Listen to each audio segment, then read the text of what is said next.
Welcome on board this TMI, and we're looking at Nigeria at 63 with a close look at the policies of President Bola Tinubu, how it addresses issues of governance in order to deepen governance for the people. And discussing this with me, starting from my extreme left, I have a seasoned lecturer of the University of Benin, a political scientist, and he is Neville Obakedo. Thanks for joining, Neville. Thank you for having me. Good morning, viewers and listeners at home. And next to Neville is a seasoned legal practitioner and former governorship candidate at Edo State, and he is Comrade Cosmos Irabo. Thanks for coming, Cosmos. Thank you, my brother. Welcome, viewers. And also next to him is the former SSA to the governor of Edo State on youth and community development. He is also a political analyst, and it's no one else but Comrade Collins Osagai Amadi. It's always a delight to have you join us. Thank you, Philip. Good morning. Good morning, viewers. All right, well, Nigeria at 63. We look at the various administrations and the need to see how we can get it right. We look at the landmass Nigeria occupies, like we have about 923,768 square kilometers. And it's seen as the 5th largest in Africa, 4th largest in West Africa, with a population of over 200 million. You know, that puts this in the right position of having a big market for goods and services. Now, what do you say about the policies of Tinubu, President Tinubu, in making sure that we get it right again in terms of having a buoyant and viable economy? Never.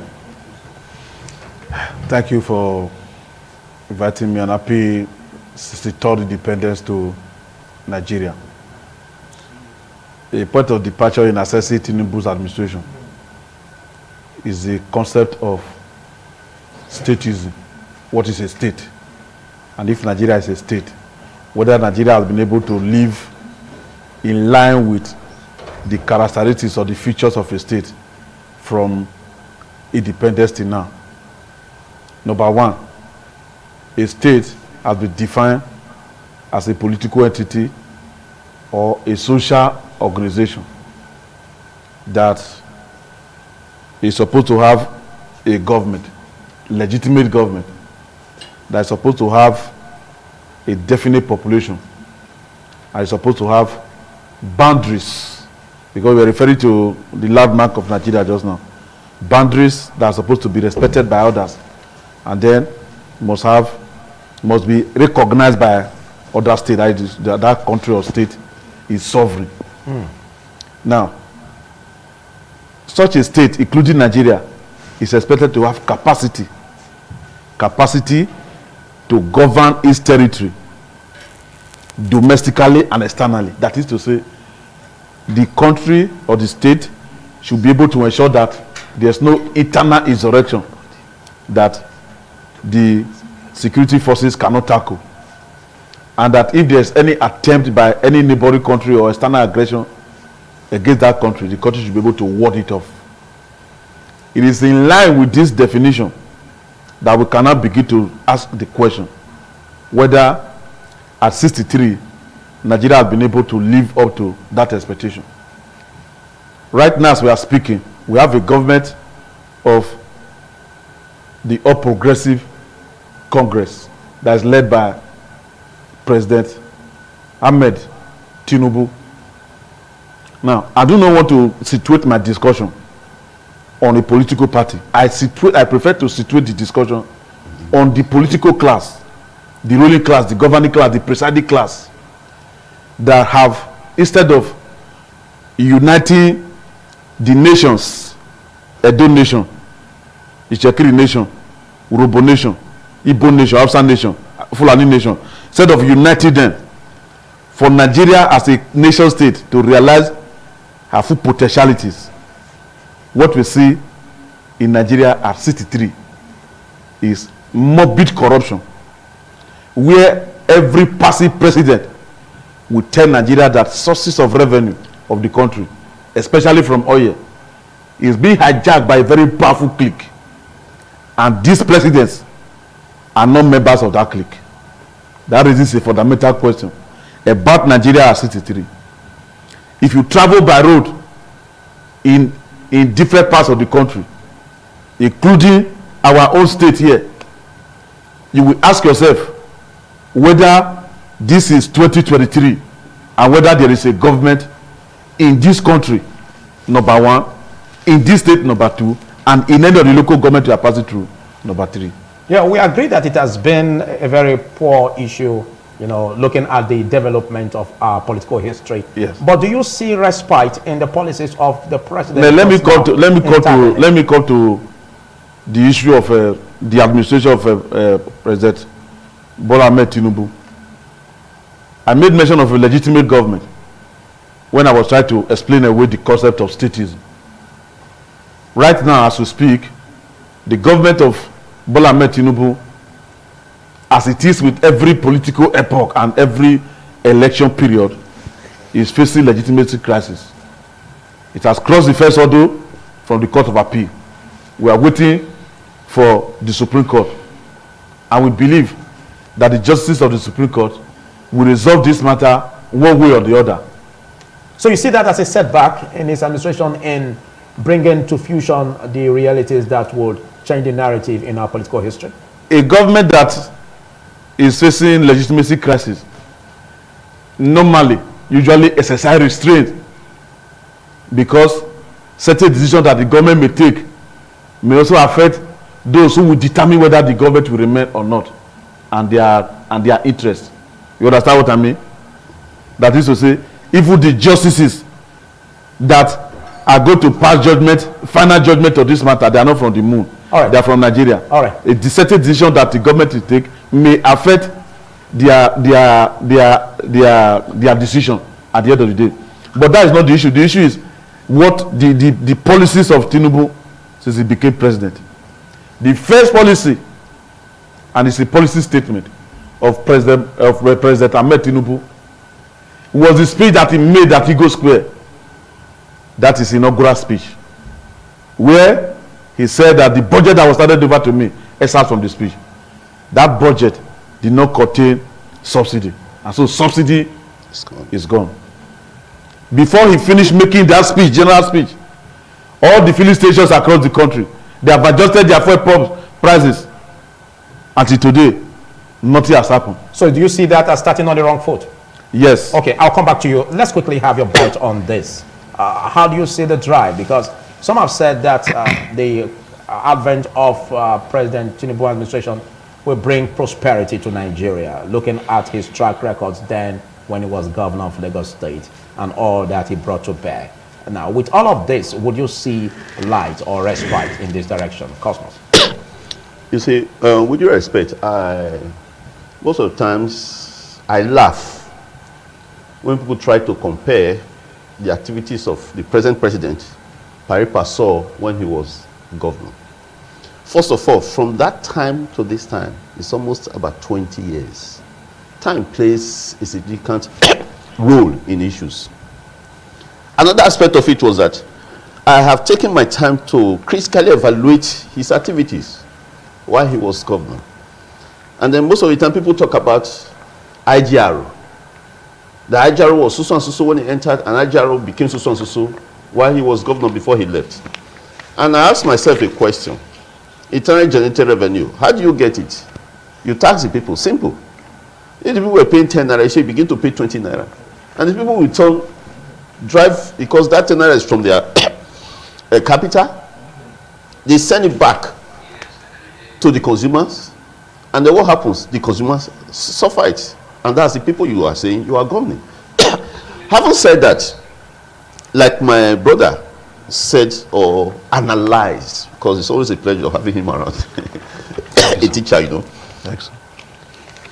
The first policy statement made by this president was fuel subsidy is gone.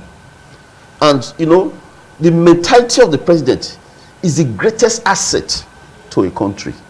So would you respect? So if you have a president that has mental issue, it means by implication that country in itself has mental problem.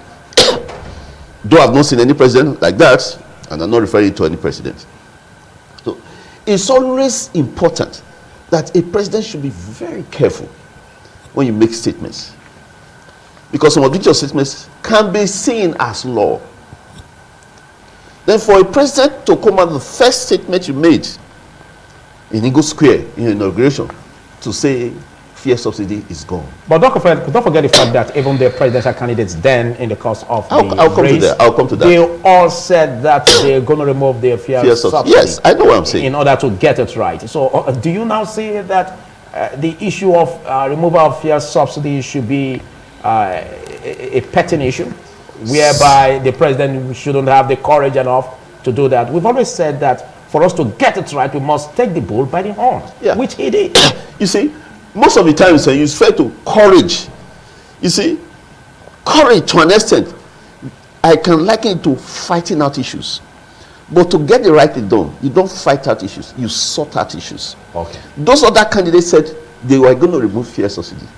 But did they say how and when they will remove fuel subsidy? Even the military regime didn't dare it. So his was rather harsh. Extremely harsh. Okay. And if you are, would you explain? Let me know. And if you are harsh, you get harsh results, which is not most of the times not palatable on the people. Now you see, some people will tell you that the moment he said it, fuel stations adjusted. Adjusted to what? How much? Who fixed the price? NNPC fixed the price. NNPC is this agent of who? The federal government. And did the federal government frown at it? Okay, but no. The president has made amends in those policies, looking at rolling out palliatives for states, and the states got their portion. And again, even with the labor union, there has been promises to increase the wage by 35,000 naira. You know, that will run until there's a new minimum wage. You don't kill a horse. Subsidy remover as ameliorating the plight of Nigerians. Don't you see this as the way out of all of this? As far as I'm concerned, they are all waste of time. I tell you the truth. You kill a horse, you are trying to feed the horse is already dead. Okay. You see, the thing is, there's a solution to this problem. They all know it. And they are shying away from it, they are running away from it. How can a president, with all the powers of the president, you are saying some people cabal and all those things, then the masses will begin to suffer, because the masses, you can trample on the masses. But the people behind this is that you are saying, nothing is being done about it. Okay, I'll come back. Is that not corruption in itself? I'll come back to you. Let's look at the measures the president has taken, his administration, in ameliorating the plight of Nigerians, because we see just now Nigerians are not finding it easy, in terms of the fuel subsidy removal. And again, even to labor unions, he also made a promise that the value-added tax will be removed from diesel, and of course the increment on the wage provision that was given at 35,000 naira only for federal government. Do you see this as ameliorating the plight of Nigeria? Thank you very much, Philip. First, I want to really sincerely appreciate the president for being who some of us knew and saw it coming, that is who he is. One with courage. Nigerians have always enjoyed when people paint things around. We don't need to paint things. Now yes, we agreed. Marketers and dealers took advantage of telling Nigerians, this is at the point I am taking off. Accountability. Courage. First thing we want in good governance. And he brought this to bear. And now some also saw it 40. At the level of campaigning, when I come, I will remove subsidy. But now I have come. I even realized that the document before me, at a particular time, it has also been removed. Please note, so that tomorrow you wouldn't say I caused hardship. But even at that, there are measures we will take. But he's the president. He will have been able to take another decision. I am coming. How will he take another decision? You want him to vote more money to subsidy? No, we are talking about infrastructure. Okay, let's get it right, Comrade Collins. Do you see courage as sensible enough in bringing hardship? Now, let me tell you, what is hardship? Year in, year out, since I was born, bred, and I have been in this country, we have been crying of hardship. We have been lamenting. Year in, year out. Now let me tell you. So this is not what you mean? Oga, is this not a deeper hardship? Oga, but we are all still going on. No pain, no gain. And policies need to be implemented. Now policies have been rolled out. Removing subsidy, we will save more. When we save more, we will gear it into poverty alleviation. Building infrastructure where people can have access to good road, good infrastructures, etc. secretariat, where education will be given priority. Even we will go as far making sure those who are already employed or that are privileged, we have succor and have some benefit, which have been rolling out already and some is just about to come. If, for example, subsidy was not removed, for example, quote and unquote, maybe after some years, Labour would have still come and asked for review. Yes, they are asking for review now and they have been enjoying as well, and more enjoyment is coming on one hand. That not to say that that would be the best they wish for, but at least to an extent having a listening president. Since the president came, there have been a lot of issues. You hear when people cry. In less than 2 days, responses are made, attempts are made to bring an end to those pain. Just what we need. There are basic things. Can you give an example? There are basic things. Can you make an example? Oh, there are some employment, for example, that have been made. And people cried and said some of these persons were part of people who really brought about failure in certain quarter and they cannot. Okay. And in there, they listen. Now, Labour have talked about, okay, even before the statutory dictated time to review minimum wage, before this time, let us have succor, let us have some increase. Yes, we will do that. And palliative, he gave his word on palliative, using governors, for example, at least assuming some of them will be closer to their people, and gave us some urgent benefit for them to reach out to their people, which he has been doing, and many states also have been doing. And two, he also promised Nigerians that he was going to employ capable hands to roll out basic ministry or to work in basic ministry like you have seen him do. He also told Nigeria he's going to do a unity system of government of performers, not just party thing, and you see him really fulfilling them. These were things he would say before campaign, and that is why we are having people who can deliver. Now federal road is not just by to say let's hurriedly do. You can see the way the infrastructure is being, this government is concerned about building sound infrastructure when it comes to road. You can see the minister going around taking survey of what will take Nigeria another 15 years. Will not be repeating every 2 years or repeating or rebuilding roads or rebuilding some infrastructure. Now you take your time, you don't just hurriedly do. Now he said when I come, we will make sure our finances reason from what you would not imagine to what possibly will make us happy, and then be sure of a good days ahead. That you have seen, and there is no company that have cried of being overtaxed. But there were some bourgeois who have never been paying tax. Those people have been knocked on their doors. Bros, you must pay, and they are already responding. That is why you are saying that every month allocation have increased so interestingly that governors are smiling, but they are not smiling directly to the people, but they are smiling while collecting from the federal allocation. Now what are you saying? Are you not going to tell me that man has a capacity? Okay. In all these references I have made. So what Nigerians need? Nigerians have been resilient, wonderful Nigerians. But at this point, we must give him the benefit of the doubt. At least between now and the next 1.5 years, we should be able to see obviously that contracts are going on, jobs are going on. Like the minister has said, at least every road they are going to fix, we can be guaranteed of 70, 60 years before they fail. And now they want to go about stone-based kind of road, which we can be sure that even more local people will be involved. And now we talked about Smith, for example. He said, yes, Nigerians cried about Smith. Smith have got it. He called those that were concerned. I don't know if there are subsidy already in it, but you can see they gave us the award and they are keeping to it already. Some of those companies like the Boa company, for example, you see some other stations like yours that are rolling on networks news. If they were on breaking news yesterday, okay, has gone down. I think Nigerians need a fundamental change. Now the change must start from somewhere, and the change has just started. Overhauling the system. Now he raised some thought-provoking issues as regards the monumental policies that the president has come up with that could address or have the capacity, to turn Nigeria, story around for the better. Do you take this as talks that really would gear Nigeria to its destination? In the first instance, I started my contribution to this debate by talking about fuel subsidy. It was at that point that you said I should hold on. When we talk about a state, one essential ingredient, one irreducible element of a state is the ability to compel obedience. That you force the citizens to do what ordinarily they would not have liked to do.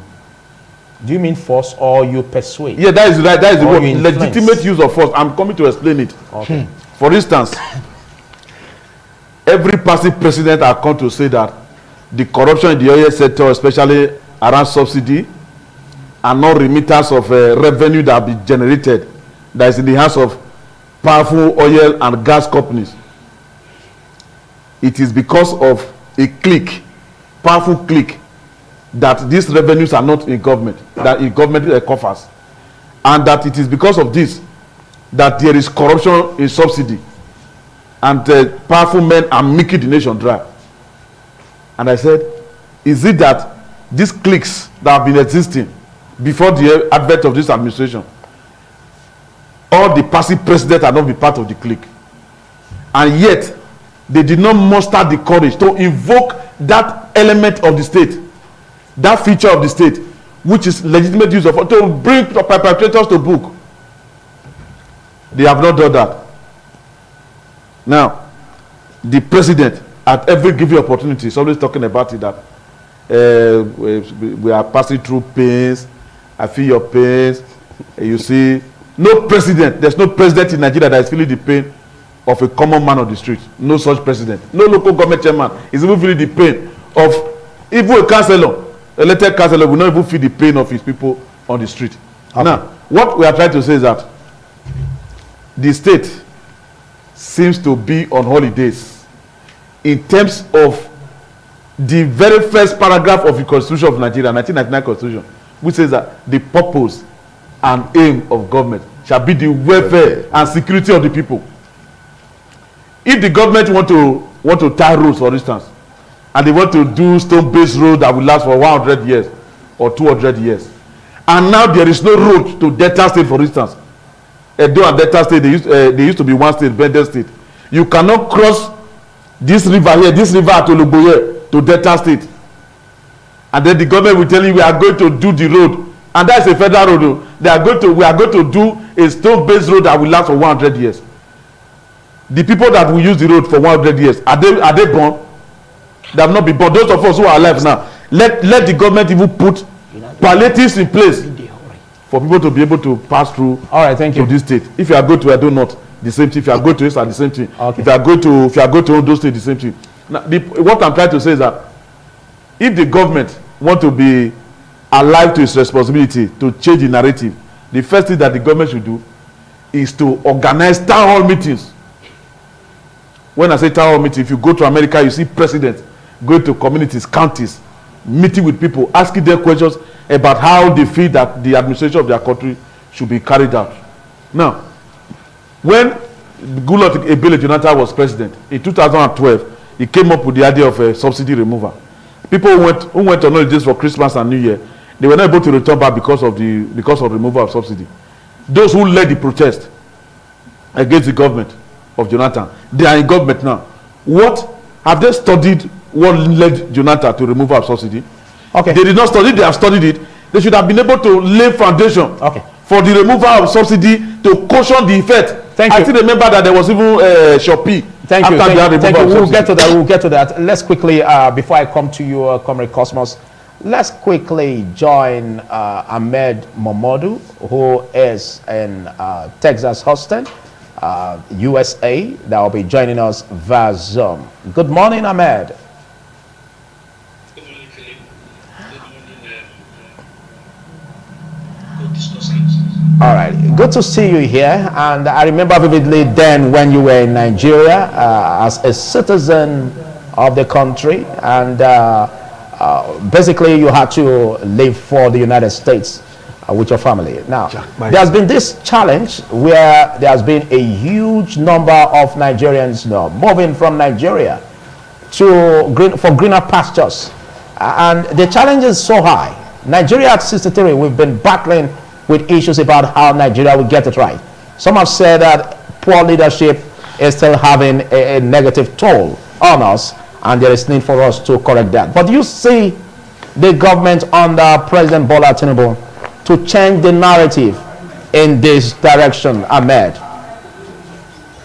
Oh yes, certainly. The president is doing his best to change the narrative of what we keep on perennially referring to as poor leadership. I'm not sure what exactly that would term, because I think every leader brings a certain kind of development to the country. We are not where we were in 1960 as we are currently now.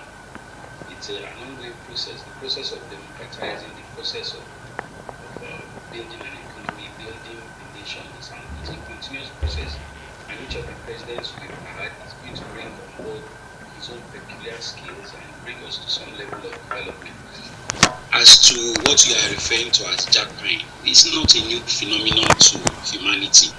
You have people who migrate for economic reasons, for educational reasons, for health reasons, and what have you. As I was leaving Nigeria, coming here, there are Americans who are going to Mexico, who find Mexico better than Nigeria, who find Mexico better than America. There are British who leave Britain and go to Cameroon. That is the nature of human beings, to try and find greener pastures. Moving in one direction or the other is not necessarily an indication of a war situation, because there are also people who are thriving in that climate. But one must constantly seek greener pastures. That shouldn't be an indication of where your government is or what, or all the rest of that. So we should put some of these things in proper perspective. You may mention on the fact that just as you went for United States, you also see Americans even going to Mexico, but you never mentioned coming to Nigeria. Now, let's look at the way the issues are in Nigeria. Of course, no doubt you're looking good, and there's this great presence that the difference is noticed. Now, let's look at the policies of the government. I remember vividly when we tackled this issue on the fuel subsidy removal, which was a policy statement as announced by the president in his inaugural speech. Since then till now, it has been challenging for huge millions of Nigerians to really tackle this difference of fuel subsidy removal. Now, do you see this as what will work? Because Nigerians really are not finding it funny. Ahmed. Okay, Philip, let me quickly address your first comment before I comment on the second one. Now, if you look at the number of foreigners who annually apply for citizenship in Nigeria, you will be astounded to see that we are talking of hundreds of thousands. So it is wrong to say, because like you mentioned, coming to Nigeria is not the case. You have Lebanese, you have Indians, you have Americans, you have British, all of them, they are trying to come and become Nigerian. So put that aside. Now, as to the issue of the fuel subsidy, if we want to put this in a historical context, it's a very difficult situation that the president found himself in. The reality, whether we like it or not, is that every new president that is sworn in May collects half of the budget expenditure from the previous administration. And the previous National Assembly that just ended had already put an end to subsidy payments from the federal post. I mean, there was no budgetary allocation for it. So what the current president would have done if he had continued would have amounted to doing something illegal on his first day in office. All he did was come out and say, look, there is no more provision for this fuel subsidy and we need to stop it. This is the terminal date. Granted, everything happened suddenly. Granted, there is a lot of hardship that our people are facing. But unfortunately, the palliatives are coming out slowly, but they are coming out. Efforts are being made to make things a little bit better. It's going to take some time. It's very difficult, no doubt. There's a lot of suffering. But this is an unavoidable crisis that we have found ourselves in. Philip, the reality is that Nigeria cannot afford to pay any more money to subsidize any of those petroleum products. There's just no money to do it. Even if they wanted to, they can't do it because there's no money anywhere. This is not a situation that is unique to Nigeria. The whole world is in financial crisis. Just next door, I think it was a week ago or so, Ghana declared bankruptcy. We have countries all over the world so-called multinational, so-called strong countries that are declaring bankruptcy. There is financial crisis occasioned from not just one catastrophe, two worldwide health and financial catastrophes that happened at the same time. So none of this is peculiar to Nigeria. This is not to say our government cannot do more or should not do more. No. But we are saying it's the reality of the world right now, and we are not isolated from the crisis of the world. I remember vividly at a time we also discussed with you as regards the challenge Nigeria is facing, looking at the debt profile, and if it was sensible enough for the government to continue borrowing. Now, at the advent of the Tinubu's administration, a lot of Nigerians expected that it's going to do the needful in reducing that. But in 4 months, the president has borrowed from the World Bank 1.95 billion US dollars. And from that portion, he has said that 700 million will be for education. And of course, 750 will be for power. And then we have 500 million for women empowerment. It's taken a huge toll on our debt profile. Do you see the government under President Tinubu as taking the right decision in this? Oh yes, Philip, because there's no way to grow an economy without debt. America is the largest debt in the world. America owes in excess of trillions of dollars to China. This is not to say that it should be irresponsible borrowing. This is to say that even if you are borrowing, it should be targeted at infrastructural projects or economic projects that will stimulate growth, and you'll be able to repay your debt. Let's use a simple analogy so that this is easier for everybody to understand. I own a piece of land that is 10,000 square meters, and the only way I'm going to be able to develop it is to collect money and buy a tractor, collect money and buy fertilizer, collect money and buy seedlings. Now, as a result of all these things that I've bought and I'm able to put back into the land, I can harvest from the land and sell and pay back my debts. That is what the president is trying to do. Really? There's no shortcut to it. Unfortunately, we are coming at a time where the world is in crisis, like I mentioned earlier. And so some of these conditions for borrowing are more and more stringent. But as long as we're putting them in the right places, if we're able to stimulate, for example, just one sector and say our power sector is stimulated. Philip, you and I know that most Nigerians are enterprising. Nobody waits for the government. They will be able to create their own jobs. Do you know what kind of industry will be able to create? Just if have regular access to power and electricity, and they are able to build on their own. Do you know the kind of industry that will stimulate? So we need to look beyond just profit and loss. We need to look at the bigger long-term goals of the administration. What are they? Are they genuine? Would they bring the needed relief in time? Yes. But for now, there is a crisis at hand. People are suffering. They rightly have to ask the government to find palliatives. It will never be enough. The people must keep on complaining.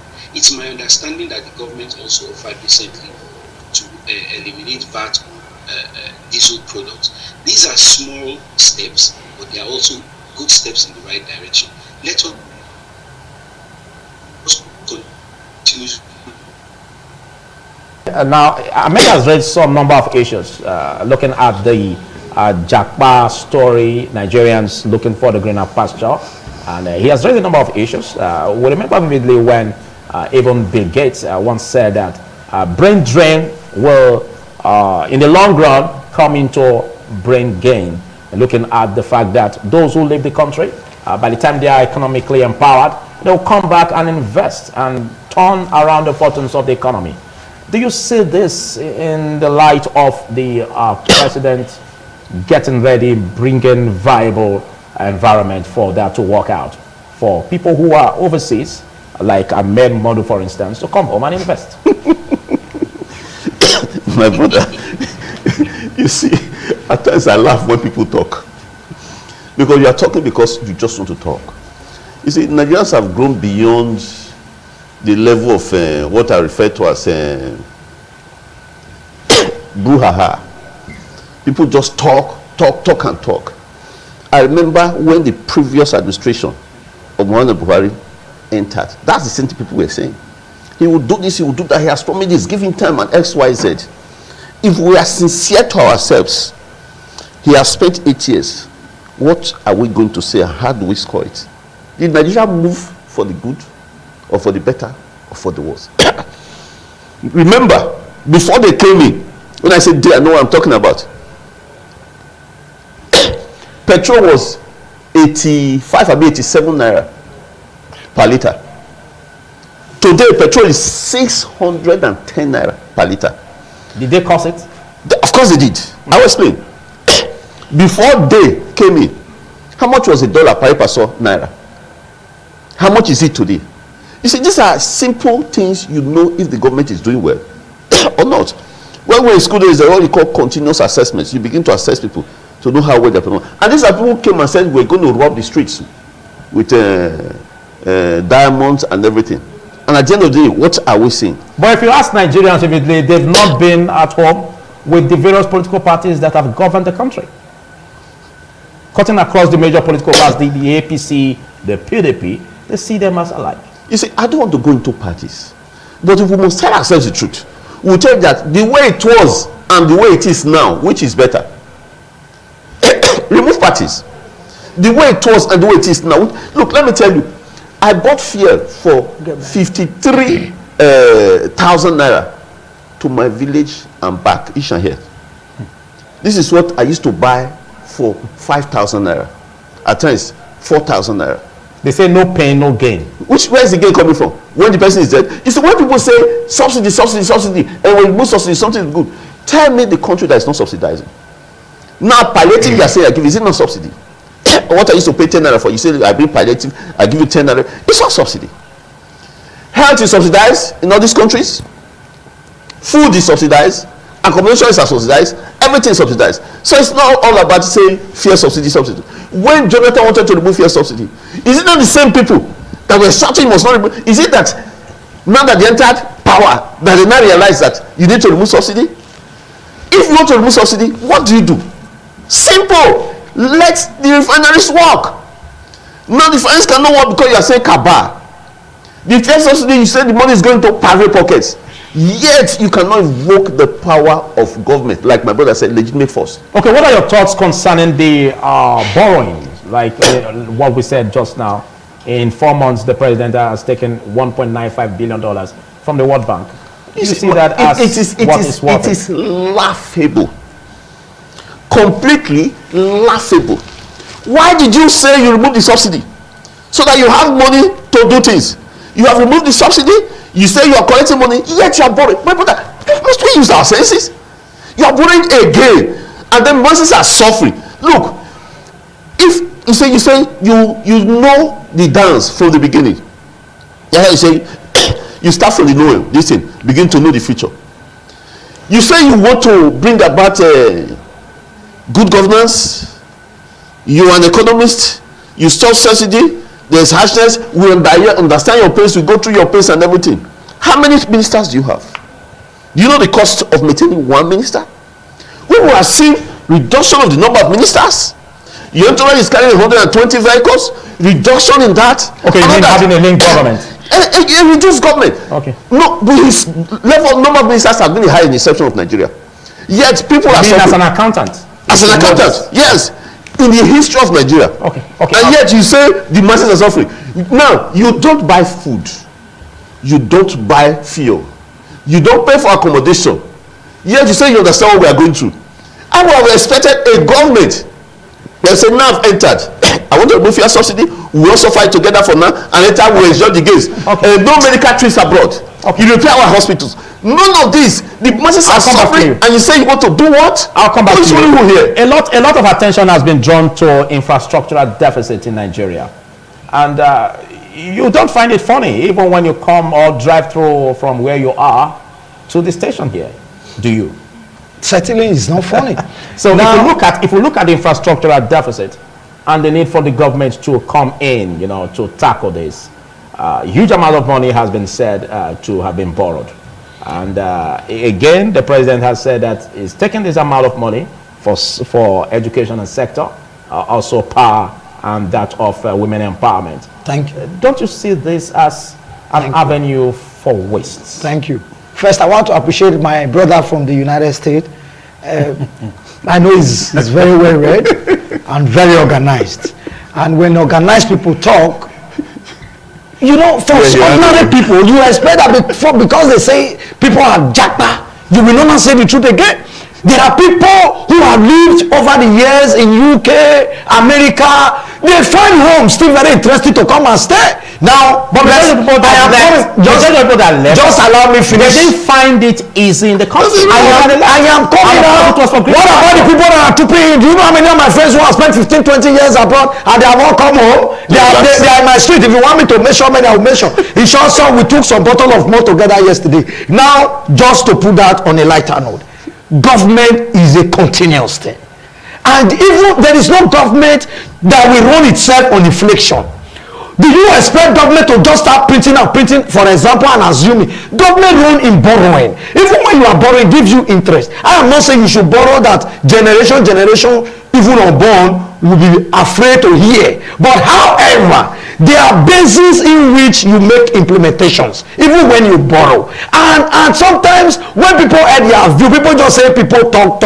No, they are not talking, they are talking sense. Because we cannot continue to argue what we argued yesterday, what we argued the day before yesterday, and we are repeating the same thing. Now, how was Nigeria 20 years ago? How was the world 20 years ago? How was our children today that we are giving birth to 20 years ago? When a child will go to school now, even the teacher will teach less. He will even almost know better than the teacher after 3 years in class. Even you just need to teach them more. The world is evolving. Things are moving. You don't expect the world to remain at the pace of using 1 naira or using £1 to go to school or through. The world itself, the IMF, maybe we should be blaming the people at the IMF, World Bank and what have you, regulating the world economy. Okay. Because even at that, Africa is not self-independent when it comes to running itself. Okay. Because there is a world economy too. So if the world economy, no, you just gave me, I've just started because you would have been watching our time. I'll come back. No, you cannot just cut. I've never answered your question. Now you talk about infrastructural deficit. That is why this government had come to save money. We must say that when you award contract, you see what Wike was doing in Rivers. If he awards a contract of 180 million, he will pay 175 million. Okay, then you will not have justification of the infrastructural deficit. We have $1.95 billion borrowed so far in 4 months. We don't have infrastructure there. But basically, is it not going to also delve into another borrowing to fix this infrastructural deficit? You know, basically we already have a deficit budget. Now, don't you see the opportunity for the president to have a lean government, like what Cosmo Serabo said? You can't have, in order to reduce the expenses and make governance less attractive. You can't be wishing for a lean government. Unemployment in Nigeria and in states we are crying today is because many state governments have refused to make employment after 30-40 years. If you check some government, their ministry payroll, they are not even up to 300, but still they will say I'm not owing pension, I'm not owing this, when they don't even have staffs. Okay. Now let me tell you, minister is not running itself. Minister has a driver, and the driver feeds 3 people in the family. He has a PA or a special assistant, maybe 2, and those special assistant too have a family that they are also extending their hands of economic to. Now, if you say this is the highest number of ministers, then you multiply it by number of people that are now also receiving salary already. Even those who were not having a wide or a larger government before now, what did you say about them? At the end of the day, what was the Nigerian cry? Which government have come since democracy? We have not tried to what you just said, can't it be rechanneled in repositioning of governance rather than having too many at one person's neck and giving that person the room to commit fraud? No, you don't commit fraud. These people don't pay by themselves. All those aides assumed are being paid through still from government roll, from government payroll. Exactly why a running government becomes very expensive. Are you not telling me those people should be unemployed? If I have a way, I'm a commissioner, and I have the opportunity of employing 20 people, are you telling me it's a crime? When it's still the same government money we are going to use to also support all these people, and at the end when they get home, their children will not cry for school fees? Come on, what are we talking about? We are talking about creating job. You create job in different sector. You create an enabling environment, the private sector assists you. The one government can as well create. You create without putting back. I'll come back to you to take your final words on this episode of TMI. But first of all, let's start with you before I go to Ahmed. Neville, as we round off, what do you see as the way forward? I would like to say that I'm not an enemy to any government, whether the government is PDP government, whether the government is APC or any other political party. And because the burden of my job and the burden of the history that we are going to bequeath to our children places on my shoulder the responsibility to say things as they are. I will not play the role of a devil's advocate. I have so many people that are very close to me, or that I'm close to, in this government, and at a very high level for that matter. And what I'm saying here on television now, and the whole world is watching, if I have opportunity of discussing with them the issues about this country, because we shall not be here forever, I will tell them the truth. The way I'm saying it, I'm nothing but the truth. I will not play the role of a devil's advocate. Now let me quarantine the emotional outburst of Collis Amadi. You have less than a minute to do that. Good. Yeah. Because the issues that we are discussing are issues that have to do with the welfare and the security of lives and property of the citizens of this country. The question is, right from the time the president, the current president assumed office till now, is there improvement in the welfare and the security of lives and property in this country? Well, we'll continue to take statistics on that, but before I come back to, basically that's how you round off. No, I cannot round off that way now. You have to give me a Let me quickly give you 20 seconds. Okay, give me 20 seconds. Now the issue is that President Ahmed Tinubu should know that Nigerians are suffering, and he should do something very quickly about it in the area of security and welfare. Whether we are talking about borrowing money and giving the money to state, whether giving palliative to people and all those things, the palliative that is given to state, are they actually getting to the people that are in need of it? Okay. Before I come to you, Cosmos, I think let's quickly go to Ahmed Momodu. Ahmed Momodu is still with us from Texas, Houston, United States. And quickly, let's take your thoughts as per what you would want Nigeria to become before you come back with your family to stay in Nigeria. Because a lot has been said. It's not coming back. We need people, our citizens, to come back home and build the economy. So you're already smiling. It seems you're not even thinking in that direction. No, I think about coming home every day, actually. In fact, I just thought about it again as you mentioned it. I wish I could even come today. Okay, so what do you want to see, in terms of the policies of government, that will make you come with your family and stay? I want to see a more not just more inclusive government, but you see, I think we overemphasize the central government too much. We have sub-national governments that are not even carrying the weight that they should be carrying. Because I'm not going to come and live with the federal government. I'm going to live in some states and at some local government. And at that level, we need to see some kind of inclusivity. We need to see seriousness. We need to see that's how development gets to the grassroots. So even though we are all railing at the federal government, we need to hold those ones that are closer to us accountable. And the democracy is not a day's journey. It's something that is going to continue over time. I hope I'm able to come in the near future. And I know, Philip, you are going to keep on dragging me on that, but that's fine. Thank you very much, Ahmed Momodu. Do have a beautiful day ahead of you. It's awesome to have you join us all the way from the United States. Well, let's take your round off in terms of how you want the government to do in bringing respite. It's not a issue of bringing respite. Forget about respite. Do the right thing. Respite will come. Fix the refineries. Forget about this palliative you are giving.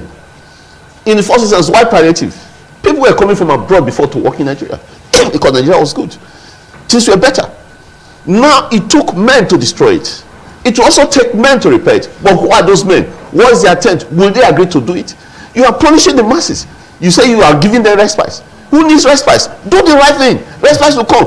Face the refineries. You understand? Face the refineries. When you face the refineries, naturally, the so-called subsidy you are talking will vanish. Okay, but you see, they don't talk towards that. All right, thank you. Thank you. All they talk is respite. Oh, it's all a way. In 20 seconds, Cosmos. In 20 seconds, Collins. Now, I think Nigerians should understand, just as my brother have also said from the US, we should stop this over-concentration on the center. The center ordinarily is not to be meeting some very basic needs.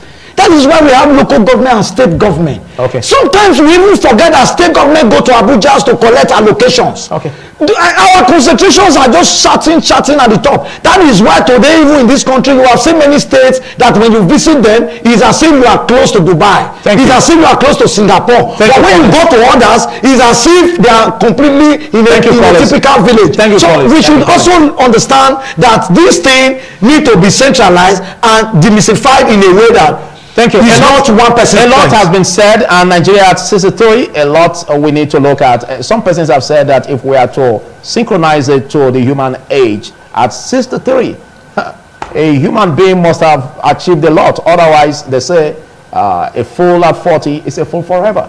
Well, we can't synchronize that with the age of a nation anyways. Big thanks, Neville Obakedo, for taking the time to be part of this, and of course Cosmos Erabo and Collins Amadi. Thank you. We do this on the next one, and this is where we call it a wrap, and bye for now.